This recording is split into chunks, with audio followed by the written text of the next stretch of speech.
Hello, everyone. Hey, Rob. Sorry for the confusion on the 10-1.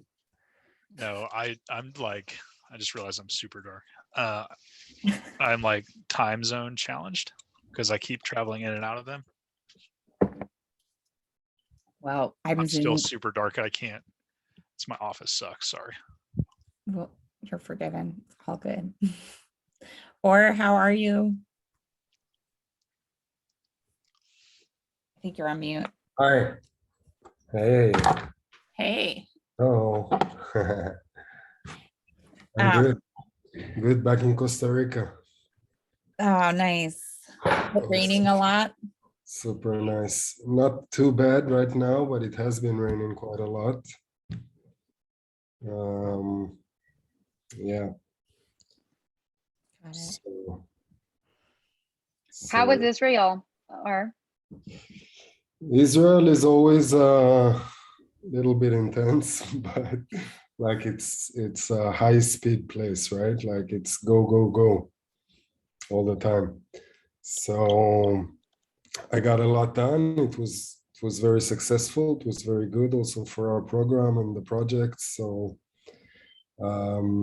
yeah, I'm happy I was able to be there, and I'm also happy I left before another lockdown, what seems to be another lockdown, because the numbers of COVID are going back up. Yeah, and it's crazy because everybody is vaccinated, so don't know what's the story there.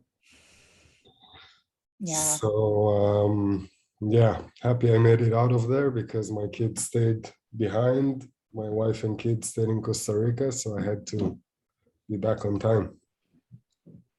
So we'll see. Yeah, it's I feel like Israel's like leading the big first round of, yeah. So yeah. I'm not sure because of the timing, or thank you and Guy for catching that on the 10-1 thing. I don't know what happened, but I'm not sure if Chris, do you see anybody else waiting, or do you want to start with no? I mean, there's a couple people who reached out to me who are trying to get in, but I mean, trying to make it. So I say, let's just get going and chat, because this actually can be a pretty intimate conversation. Yeah. Hi. Hey. And Chris, do you want to start with some of those questions from last Sure. time too, just to make sure these guys get their input on that? And then I mean, super quick, because luckily, well, there's 3 of you, Shane, because you count, obviously. It's not just these peeps. So hi, I feel like I've asked this before, but Rob, are you going to the ISTO Conference October 6th through the 9th? And if you are you doing it virtually or in person? So I don't believe I'm going to be able to. I just talked to James, and we can't adjust the schedule. So we're coming back from the UK on the 2nd. So the 6th to the 9th is, yeah, obviously 4 days later. Why? I don't understand. Yeah. I mean, they have served therapy the 5th, 6th, and 7th.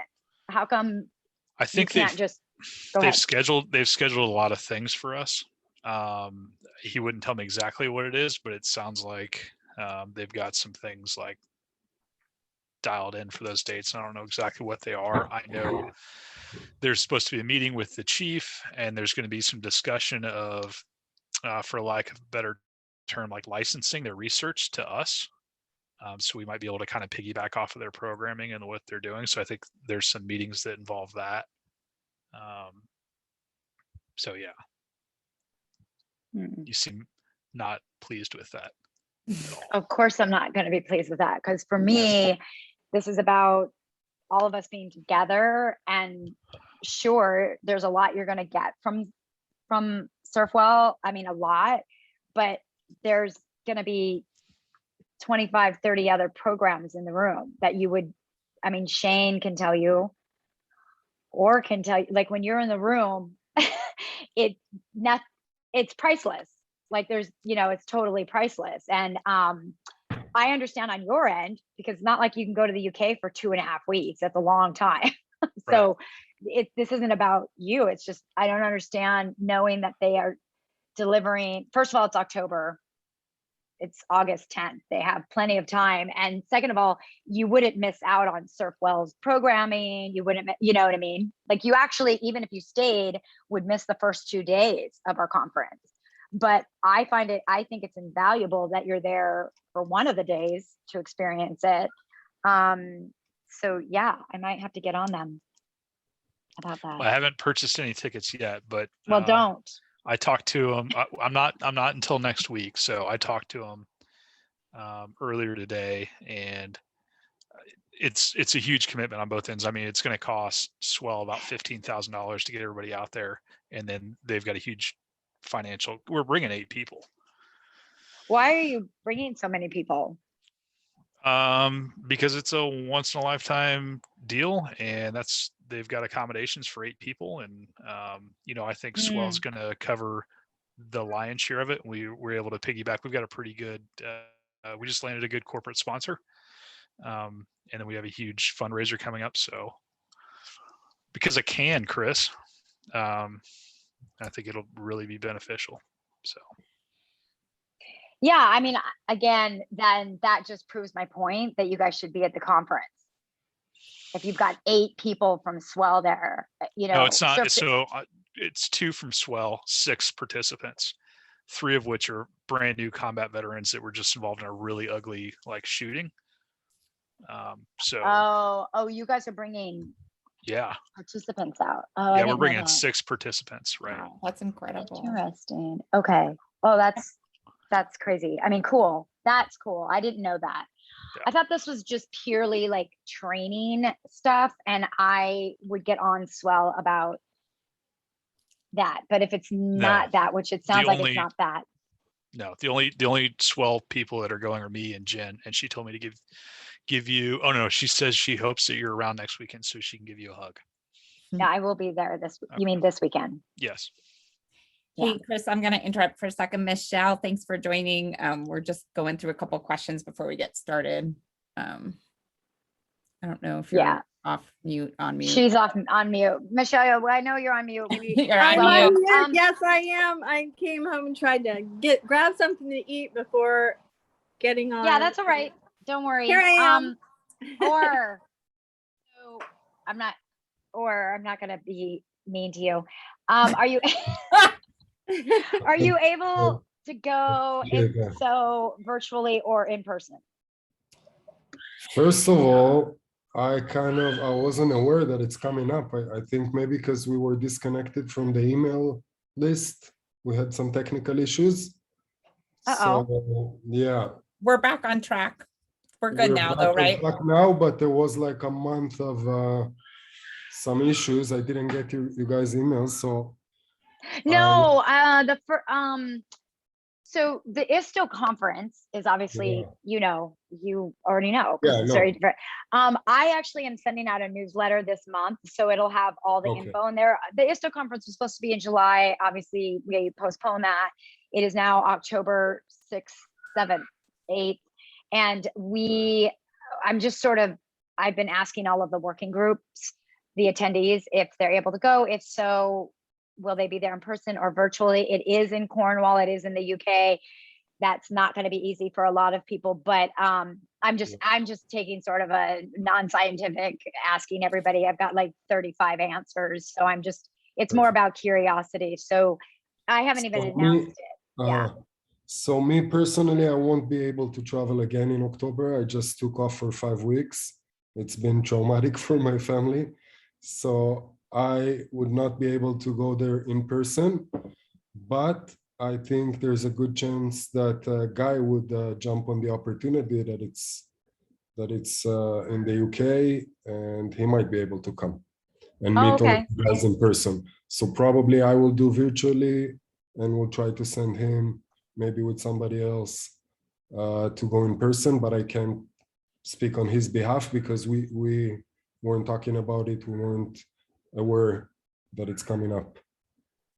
That is interesting. Okay. And I'll reach out to Guy. I appreciate you giving me the heads up. Michelle, announcing our conference October 6th, 7th, 8th in Cornwall, the UK. Are you able to join us this year? And if so, will you do it virtually or in person?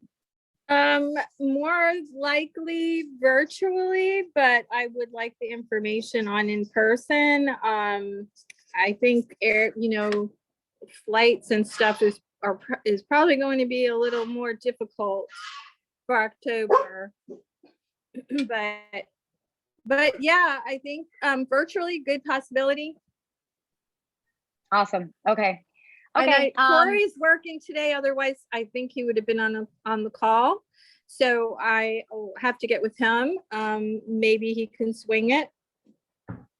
Yeah, it'd be cool. It'd be cool to have both of you there, obviously.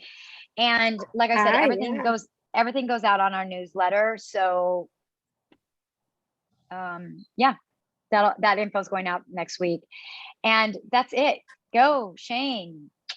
Hi. Well, first of all, I want to thank you guys for answering the survey questions, because Rob and I actually had a conversation. Rob, I'm not trying to throw you under the bus, I swear, after Chris beat you up. No. I don't mind it. It's fine. I like it when Chris beats me up. We had this conversation, right, about unexpected things that happen in surf therapy that maybe blindside you even a little bit, but how do those things, how do you harness that, strengthen your organization? And I was just thinking, especially because we have like, and Guy, like, we're just trying to get things going, haven't started sessions yet through Jimmy Miller, who, obviously they've been doing this for a very long time. I just thought it would be really interesting to sort of see like the spectrum of what those answers were. And so because we have a smaller group today, I think what I will do is maybe just pose these questions if you guys are open to even just thinking, even wherever you are in the process, and sharing about, a situation. But before we even do that, I want to read some of the answers, since we didn't get everybody on the call. And the one question, the first question that I had posed, and I want you guys to think about this, especially in those hard times, is at the end of each of your surf therapy sessions, what are the key themes that you're hoping participants will walk away from the session with? And I love the responses that came in. So I'm going to read some of these just so you guys, this is 7 different people who didn't, I don't think y'all called each other to share your answers to do the homework. So self-advocacy twice, confidence, mindfulness, resilience, presence in the moment, ability to transfer skills in the water every day to everyday life. And then the next bucket outside of self-efficacy was decompression, community support, peer support, relief, hope, calm, vitality, positivity, enjoyment, empowered, just remembering those things. And it sounds, I know it's at this point in surf therapy, it's like, yeah, we know that. But I just love seeing, if you asked any major psychologist, I think, they would probably say these are the skills that humans need to persevere and have happy, healthy lives. And I just love that, like, this is happening, in 7 different organizations across whatever stage you're at, right? So with that in mind, and since Ora, you're popped up, is there any experience through this just setting up phase, this pre-phase, before you even offered therapy yet, that you would be willing to share, maybe something that blindsided you or something that surprised you? And how did you negotiate it, handle it, if you were to share this with, like, say, somebody in your same shoes trying to start something, like anything that you feel would be valuable to them? Well, first of all, Guy answered the questionnaire for us, so I'm curious. I don't know. Do you want to know what he wrote? Yeah, I mean, I'm Okay, curious. so he put, hold on, let me get you guys, hold on. Haven't started the therapy groups yet. So Oh. we kind of took a little bit of a shortcut on that answer. But that's okay. I wasn't super specific, to pre-start, but I think the whole process is so important. So yeah, going far together, right? So anything that you feel like would help. Oh, lost you there for a second. Are we back? Oh, I'm back. Okay, might be my internet. I might have been on mute. So, and I'm not sure if I'll answer your question exactly, but my main concern now is like, I'm surprised how hard it is to get insurance for our program. And I'm looking at it like in a symbolic way, because like we're combining therapy and surfing, right? So we need basically two insurance policies. One is for teaching surfing, and one is for like the professional psychologist or whatever insurance policy that is. And we can't seem to find a company that will combine the two.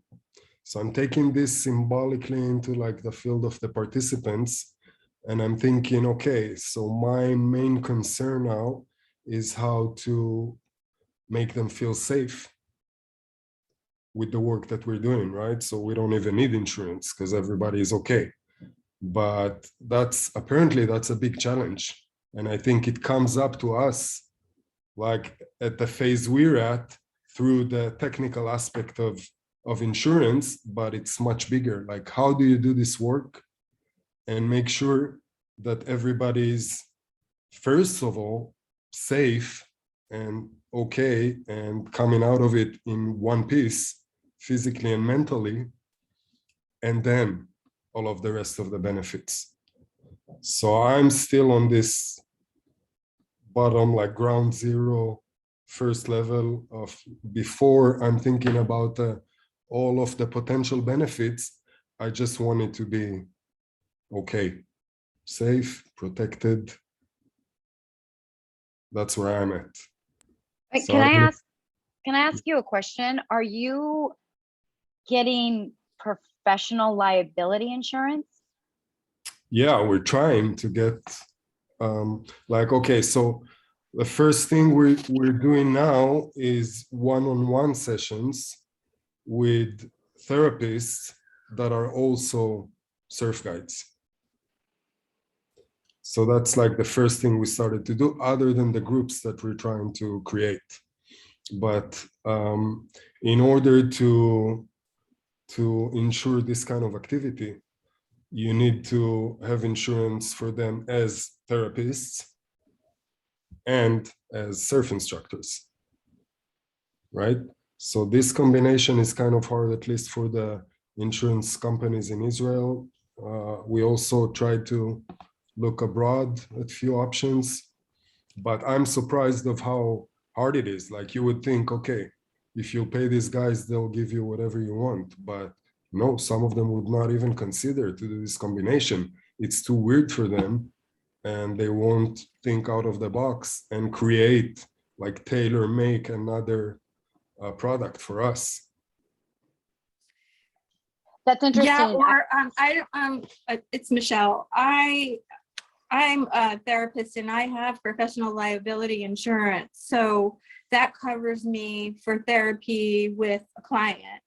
Now, in Florida, we were able to get insurance for our nonprofit by a local company. And so we were fortunate with that. But, sometimes we have to create an opening because, like you said, they're like, what are you talking about? Surf therapy, and that's where I kind of put in, yes. Haven't you ever heard of aquatic adaptive sports, aquatic therapy? Like, you kind of have to move that wheel a little bit, because if they don't understand what we do, then they can't find that loop to put you in there. And I don't know how it is in Israel, but the other thing that crossed my mind was, I know like the Association for Operating Room Nurses, we have it's a like critical insurance type of, you know, a lot of colleges have it where it's trauma insurance, like emergent insurance, and it pays for just the injury that occurred. And so maybe that might be something that ISTO can look into as an organization. I don't know anything about that, but that just crossed my mind because, you know, if they could do something like the colleges have, and I think it's a minimal insurance that you pay, very little, you know, monthly fee or whatever it is. But I don't know, it's just a thought. Thanks. So, or my question is, are you running your programs through insurance for the participants? First of all, we're not running the programs yet. We're Okay, just- I know, I'm sorry. When you are going to run the programs, are you doing the intake forms and then running their session through insurance? Like insurance is gonna pay for? No. So I hate to say, I don't want to use the word workaround, but if your therapists aren't acting as a traditional therapist, do you understand? This is not traditional therapy. So if they are not acting in that manner, they don't need to be covered. They are just people down there on the beach facilitating and helping people go surfing. But if you market this as a therapy, which we do, like our NGO is like, you know, we're talking about all over, we're talking about like using the ocean as treatment. We're talking about treatment and therapy all the time. So, you know, that's an opening for problems. You'll get sued for not delivering the therapy that you're talking about. Yeah. You know, you can't just market this as a surf school and then say, hey, by the way, we're doing some therapy, it's super beneficial. And, you know, like we're aiming for post-trauma or whatever populations that are super within the mental health spectrum. So I agree. because I agree with you on that. Because as you know, our very definition of surf therapy is that it includes this structure, right? And a structured approach. Because the simple act of taking an individual surfing is not inherently surf therapy. But with that being said, therapy is a treatment intended to relieve or heal a disorder. And it's the ocean does that whether you're there or not. And right. What's happening with the surf therapy programs around the globe that are creating these safe spaces, and I'm going to go back to that, creating these safe spaces for your participants, that is not, I mean, most of the programs are not run by licensed clinical therapists. Individuals are receiving therapeutic benefits. And it's also why we never say we are surf therapists, because that does not exist. We say we are practitioners, which is the practice of an act of something. And we are all practicing the act of surfing and surf instruction. But I completely agree with you. We obviously call it surf therapy, but therapists and therapy are by definition very different. Right. And therapists versus practitioner is also very different. And again, more than half of the programs out there are not run by licensed professional therapists. And there is this, we're bringing community together, we're creating safe spaces, and the ancillary benefits of that are people leave with therapeutic benefits. We're not pitching traditional treatment. As a matter of fact, we want to get away from traditional treatment. In every case, we want to get away from traditional treatment. And the only people who are required to have insurance and are using it are the ones that are doing intake forms, and then their participants receive the intake forms and the output forms, and then they are putting those sessions through their insurance. Like Jillian at Surf and Turf Therapy, she's a physical therapist. So what she does with her individuals on the surfboard and with the horses gets inputted into the system, and then it's run through actual health insurance. So it's covered by health insurance. I think But she's, if I think you- he's talking about liability insurance. Well, liability insurance, no, you're talking about therapist liability, right? So so that's different. Like you guys are talking about, because getting liability insurance, you can get that. Yeah. And you're 100% right. This is not surf school. We are not surf schools. But because I know you can get liability insurance, I just think it's interesting because I would say you're the only one I know of, and Shane, maybe you can help me. Is anybody else trying to get insurance as a licensed therapist? I can understand the conundrum because I talked to Jillian, being a PT, because I ran into this a little bit when I started doing a few sessions, and because and again, the workaround, and I'm not even like saying that I was doing PT on the beach, but it did come to mind that like my PT professional liability really wouldn't cover this, because it's not really like, I'm not going down to the beach to do PT with them. I'm going to the beach with them to do yoga and beach time and then get in the water. And so what I ran into personally was that I just had like an ancillary thing with my regular as a PT. And again, this is different because it's different. I just had an ancillary thing where I'm like, oh, I can see people in other venues and just like disclose that venue. But that's more like general liability. That's not professional liability. So I do think this is a valid like concern though, because like, especially as it becomes more of a known, as we grow surf therapy, it's just like, okay, so how do we find an organization that does, I get it. Like, and I love, or that you came back to the main question is, how do I create a safe space?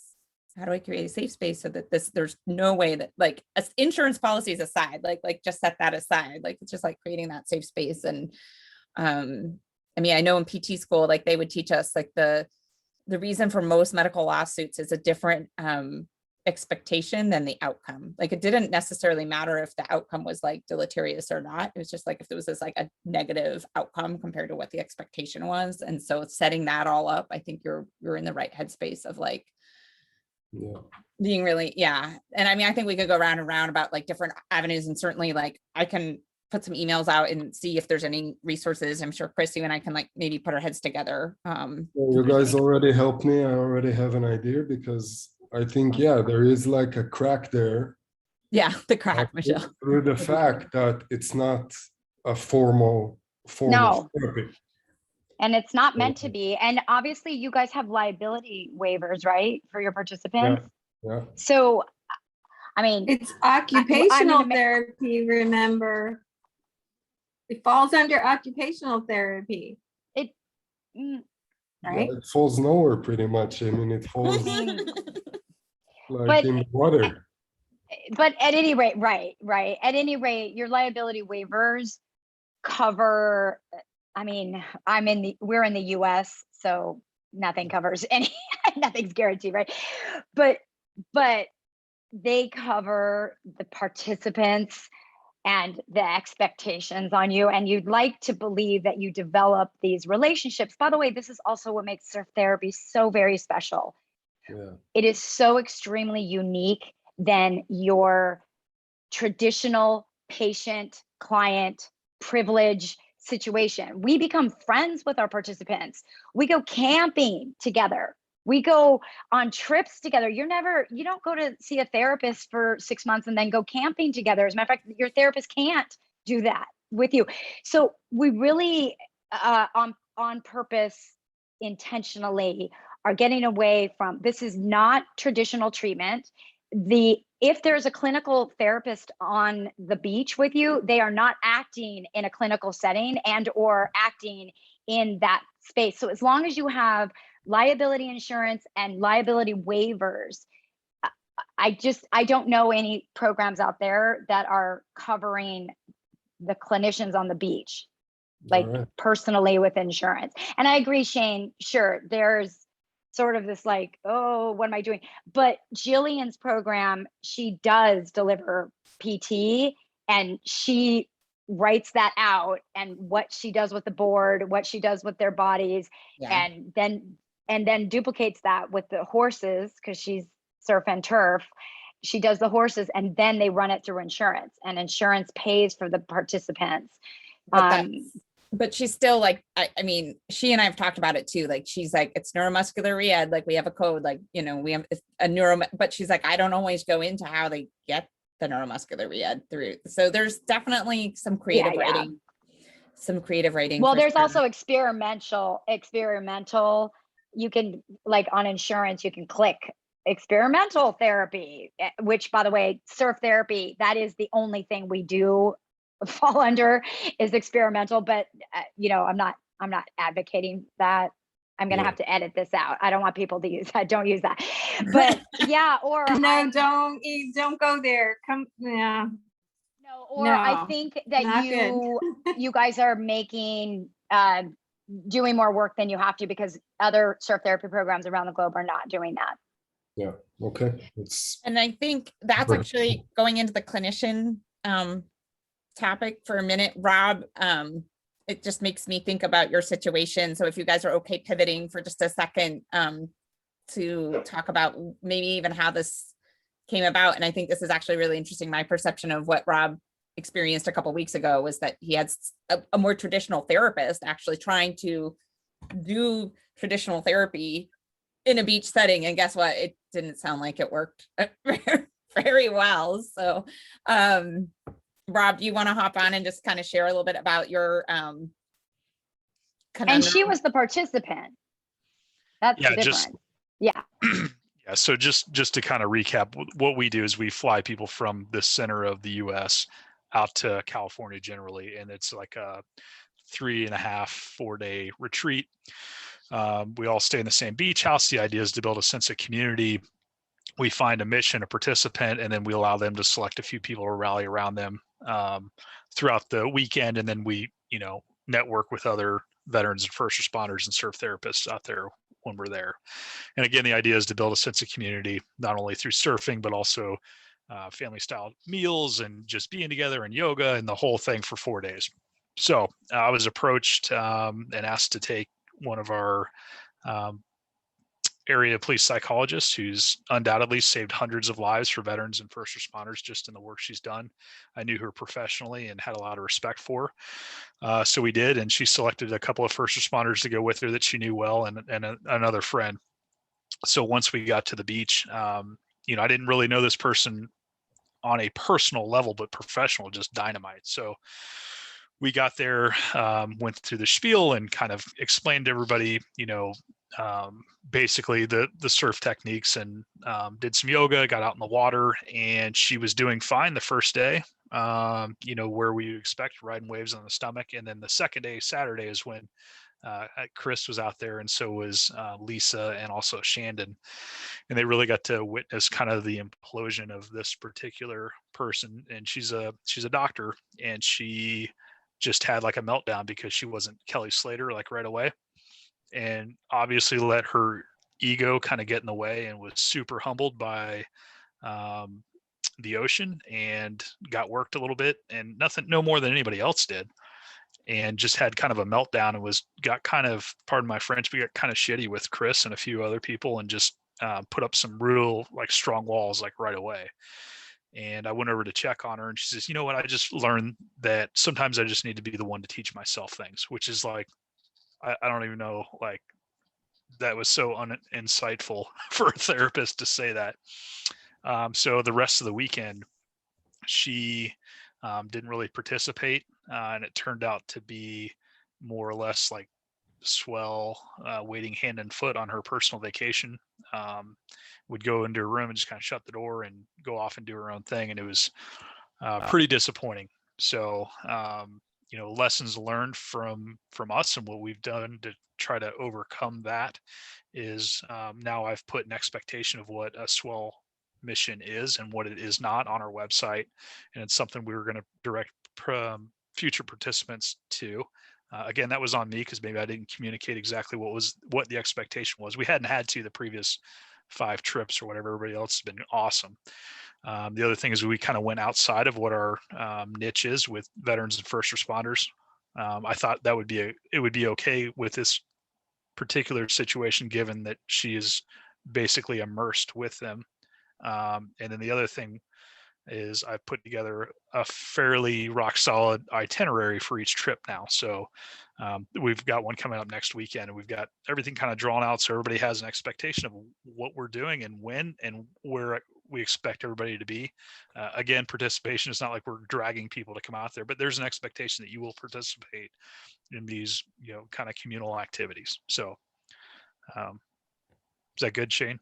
Yeah. So, and then when we spoke, it was on the phone. So kind of getting this a second time, I think I was thinking that she was maybe there to help support you as a clinical psychologist on the trip, but I'm hearing that she was just there as a participant, but just that the reaction was surprising for somebody with that background. It's just like kind of caught you off guard. She hadn't had a day off or a vacation in a couple of years.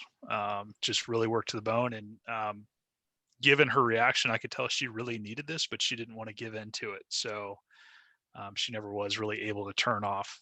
But the idea was to try to keep her in a good mindset so that she can continue the good work that she's doing.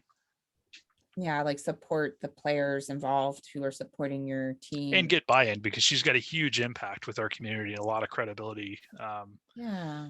So she bought $1,000 table to our upcoming event or fundraiser. So do you think she understands, I mean, in terms of like cross referral and professional cross referral, do you think she does have buy-in to what you guys are doing? Do you feel like, even though the experience didn't feel great for you at the time, do you think there's I don't know. I sent out the post session survey and she didn't fill it out. So okay.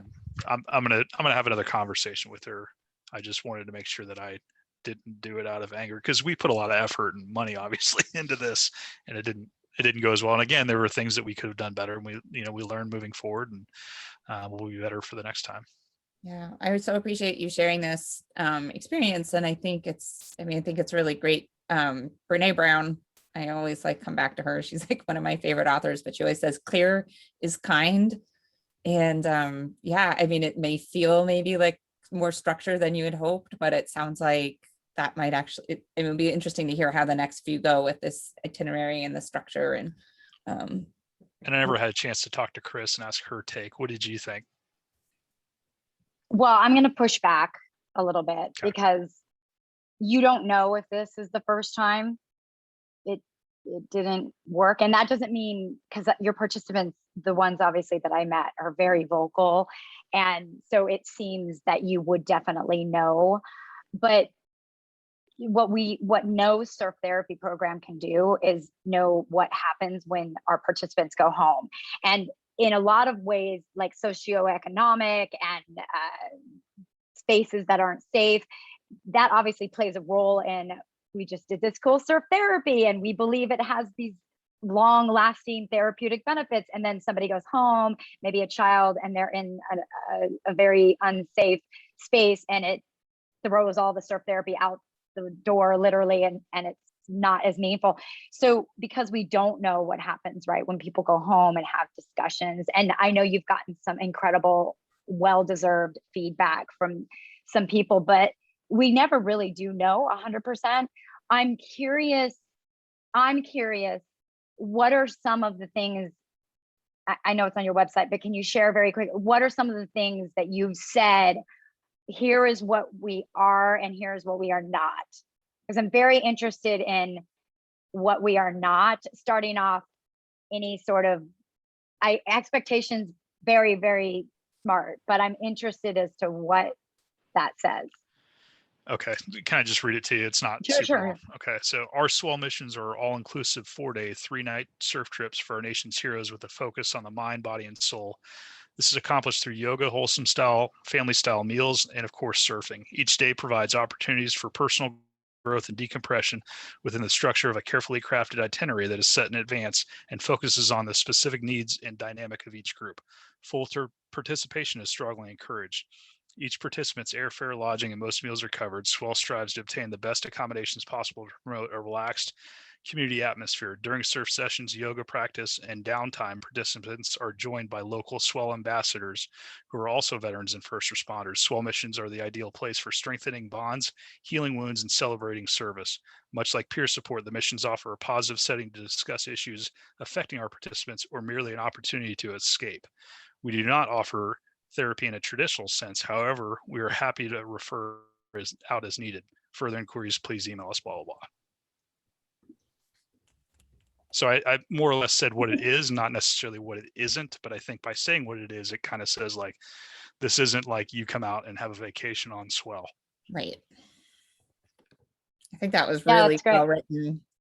That's great. I'm interested in how you cater your sessions based on participants, because you say that in there, that they are geared or focused based on the participants. So I'm interested in Well, what you that. really, I mean, you've got my kind of gears turning a little bit about the circle time. And I think if we're coming up with a group that all experience something together, I think maybe an acknowledgement to that event, and post surf, maybe a little discussion if it rolls into. So for example, we're taking the inner city kids coming up on this weekend. So my thought is to kind of gather them around and kind of speak to the experience and how unique it is, and the fact that they're not relegated to their circumstances in the neighborhoods that they live, or really the state that they live in,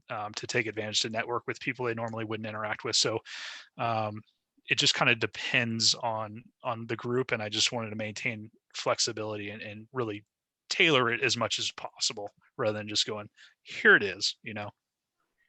That's really important with the different, like you said, different groups, and the kids are going to be different than the vets. I mean, maybe not, but I bet it could be a little different, I would think. But I'm excited for that. That's The kids are going to be less whiny, probably. Yes, it's this weekend. Yeah. Cool. I'll text you the itinerary if you can come hang out.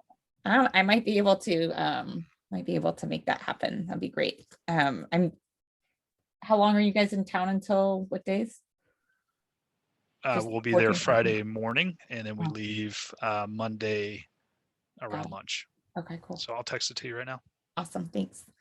All right, Michelle, are you able to hop on? I don't know if you had to step away there. I'm going to go with I'm Shay. here. Oh, I okay. had to take care of the dogs. No Okay. worries. All right. So with your organization, just any hurdle, hiccup that kind of threw you sideways that maybe made an alteration, adjustment that you'd love to share with somebody here? So right now, logistically, we're just trying to figure out, how to pair up our volunteers with the participants. So we formed a collaboration with the 920th Pararescue Wing, and more of them are calling us and wanting to set up, a surf where we provide a surf coach for them and act as a surf buddy. So we're not providing any type of professional therapy. It is just surf buddy, surf coach, surf athlete, just making the connections right now. So we haven't really had anything that kind of threw me for a loop, because nothing surprises me mostly. I'm sure later on as we get into the thick of this, yes, there will be things that come up. but I can't think of anything right now that's totally threw us off. Things are going well, as they could be, as best they can.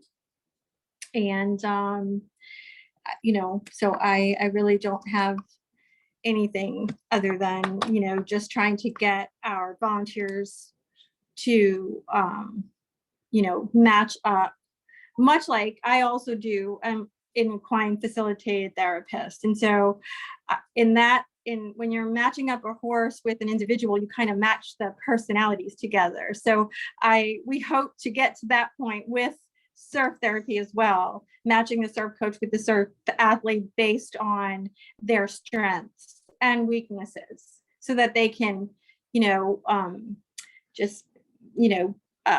do you say, like, feed off of each other, I guess. Yeah, no, I think that's really interesting. Like, Kind of off there.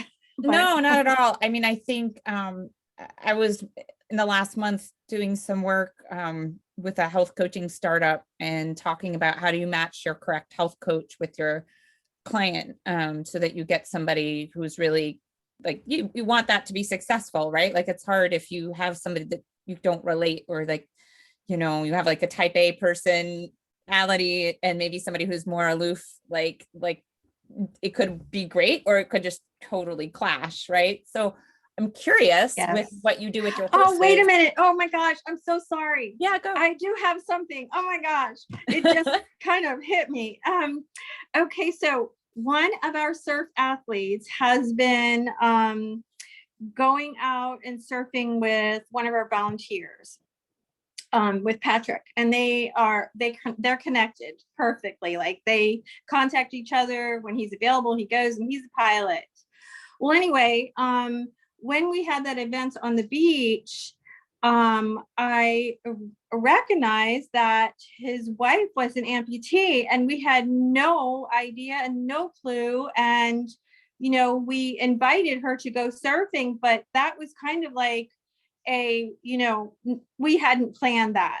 She didn't want to go, but then we were talking about, okay, now we really need our physical therapist.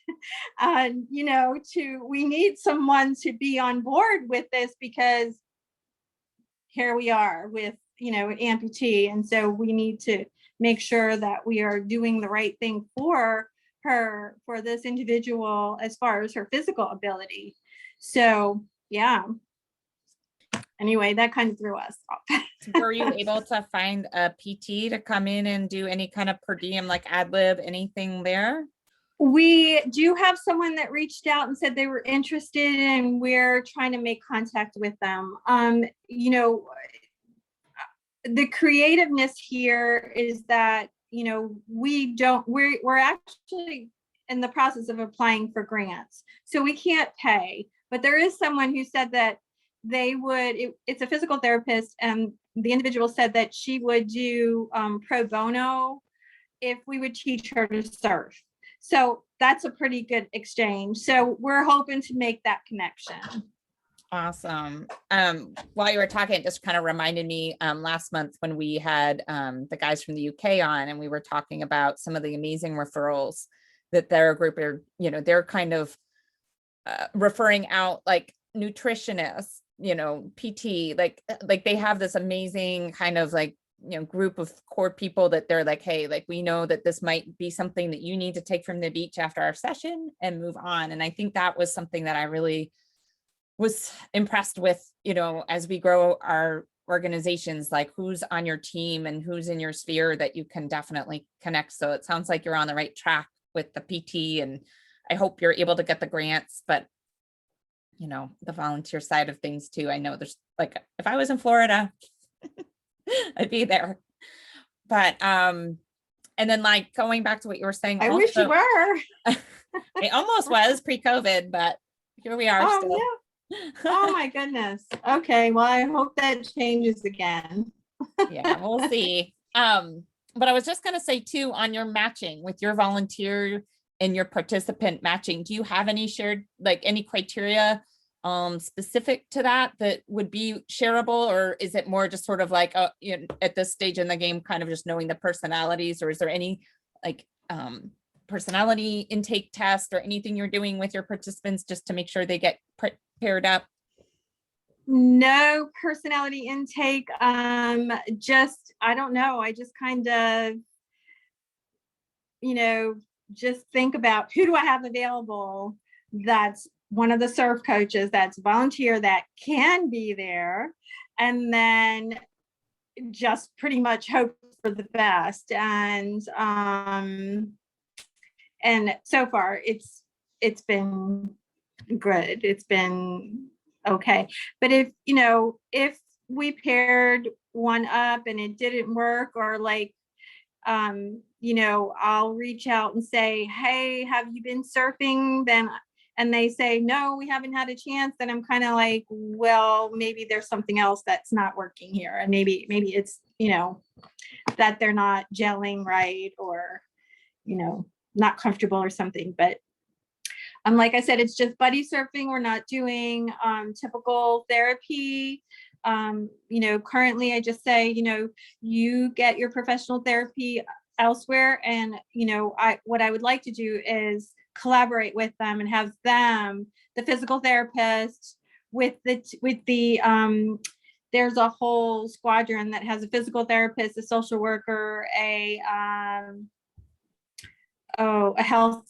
not a health coach, a fitness coach or something like that, and to collaborate with them. And then they have the treatment plan and they send that individual, and then that individual comes back and talks to them about, metaphorically, what was it like, surfing? What did you learn about yourself, kind of thing. But that's back with their professional therapist and physical therapist.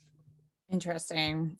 It's interesting to hear all the different ways that we are, the different pathways to getting modalities. Yeah. Okay. Well, thank you guys so much for sharing. I am gonna put like probably like maybe like a organizationally anonymous like spreadsheet in our shared working folder. So there'll be the other people who were not able to make it today on the call, but some of the responses I thought were very interesting. One of which I wish he was here, but this reminded me a little bit of the guys at Surfwell, and one of the experiences they shared last time. They were saying, unfortunately they had a participant that was meant to come through their program that took her own life.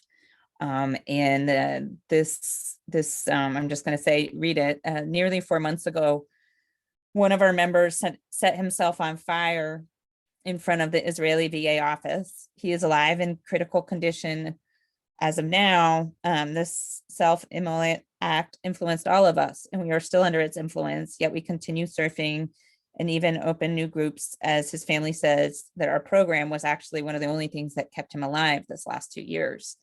So I read that and I was like, ooh, like just, I think it just speaks to like just where we started in our conversation today, like keeping people safe. Like you can only do what you can do there, but how powerful the skills are that these programs are, teaching, self-advocacy, hope, calm, confidence. And, sometimes there's no easy answer, but I'm hoping that in sharing these obstacles with you guys, like, it helps make you guys, get you guys through hurdles, get you out of the weeds, like keeping on growing and keeping on moving. And then also remind you of like all the good things, even during the times where you're like, insurance, no volunteers, nobody, like COVID, crazy people that show up that don't participate. Like, I don't know. It's just, but thanks so much for you guys coming. I don't want to take up too much more of your time. Chris, do you have any other announcements or anything you want to throw in? No, it was great. I definitely want to reiterate, on purpose, we don't want to therapize people. That's very much on purpose. And the great thing is, the magic of surf therapy is people walk away regardless of what ails them. They feel better. And we don't have to define that with a licensed therapist. As a matter of fact, one of our licensed therapists who happens to run a program. He likens one surf therapy session to 6 weeks of traditional treatment. But the thing he is not doing at the beach is using his, license. And so, yeah, or if I can encourage you to sort of move away from that, and therapeutic benefits are happening without the facilitation of a licensed therapist. And that doesn't mean that we are not keeping our participants safe and that we are not involved in conversations like this and training and mentoring and getting all of the information that we can to ensure that everybody is safe, because that is really first and foremost physically safe, ideally, and of course mentally safe. But yeah, it's not happening necessarily with a licensed therapist, and people are just walking away feeling better. So that's the common thread of surf therapy programs everywhere. And I'm stoked. So thank you for doing what you all are doing. Thank you guys for showing up today. And again, we'll go next second Tuesday in September. I apologize. I know the timing of these have been a little bit varied, but I've got people in like other time zones that are like, I never can come. So it might be a different hour, but I will try to give you as much advance notice as humanly possible on when that will be. Perfect. Thank you, Shane. You Thank you, guys Chris. are awesome. Thank you so much for coming. Everybody. You guys have a good rest of your day. See you guys. Bye. Ciao. Bye.